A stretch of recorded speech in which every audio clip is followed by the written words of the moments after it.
Hey everybody, it's me again, Adam Chapnick with the Security Token Academy, and we are here in Los Angeles at CIS 2019, and we are rejoined by friend of the show, COO of Phunware himself, Mr. Randall Crowder. Thanks for being back. I'm a repeat offender. Yeah, a repeat offender, that's right. Returning champion, let's call it that. I like that better. Yeah, it's a little better. So, when last we heard from you, you were embarking on some pretty exciting stuff vis-a-vis the security token theme. Yeah. Why don't you, before we jump into that though, just quick refresher for those who didn't get to see the first video, what's Phunware and what are you guys up to? Absolutely. So Phunware is a 10-year-old tech company based in Austin, offices in San Diego, Newport Beach, and Miami.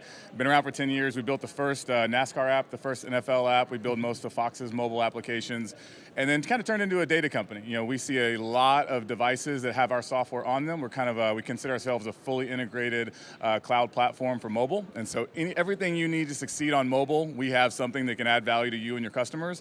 And through doing all that, we started seeing an incredible amount of data. So we see about 1 billion active devices touch our platform every single month. And so now the thought process is, how do we use that data, use that kind of scale and reach to help brands engage consumers in a more authentic way? Because quite frankly, between you and me, they're tired of wasting money at Facebook or Google and not really understanding what they're getting and how they reach the right people at the right time with the right message.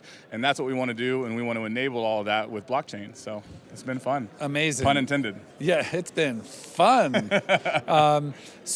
Okay, just can you restate the number of devices that touch your platform each month? Yeah, so our founder, what is Alan, that? yeah, so I'll tell you. So our founder, Alan Natowski, is a visionary. I mean, he really is. And when he first set out to build the company, he had an idea to create a Phunware ID for every human being on the planet with a mobile device. So far, we've created about 2.5 billion Phunware IDs, and we see about 1 billion active devices every month. And so in a variety of different ways, right? So the thing that I think a lot of people don't understand about the everyday consumer is they're not tied to just one app or one location or one experience. And so when you're really trying to build an audience and understand your customer, you got to look at them holistically and dynamically across their daily lives. So we look at where you are in time and space, different apps you use, everything that represents you. We kind of call it your digital self. And so how do you really take that digital self and make sure that it's verifiable, attributable, and then we can use that to get brands the right person and get them the right message at the right time in the right place.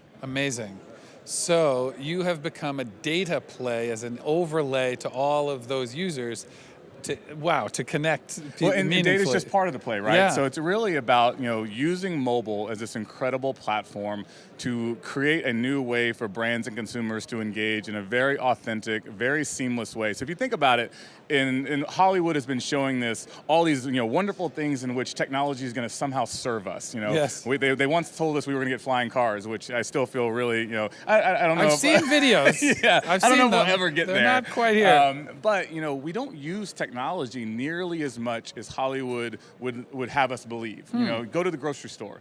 When do you use technology? Maybe when you cross an RF signal to open the door, and then at checkout. Yeah. But unless you're saying like hello Siri or okay Google, there's all this latent potential in your mobile phone that's not really being served up to benefit you, and it's not being served up to benefit the brand. And so how do you curate all of that data, all of that information, all of that really cool virtual world insight and use that to inform real world interactions? That's what we're all about. Amazing. So how did all of that translate into a security token offering? Yeah. So and so since we last met, we actually went public. So we're on. Mazel tov. Yeah. That's so that was a painful process. Yes. But I think it was important. So as I've given y'all so much credit for, you're really ushering in a next wave of credible blockchain applications. So hopefully we finally heard the last of Lambos and the silliness that is tied, that really I think held us back a little bit.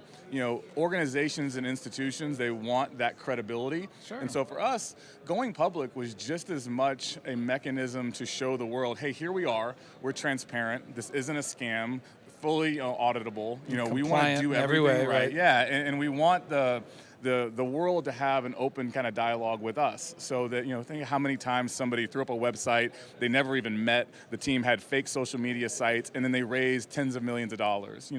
The next wave of blockchain is going to require a certain level of credibility, and we think being public provides us that.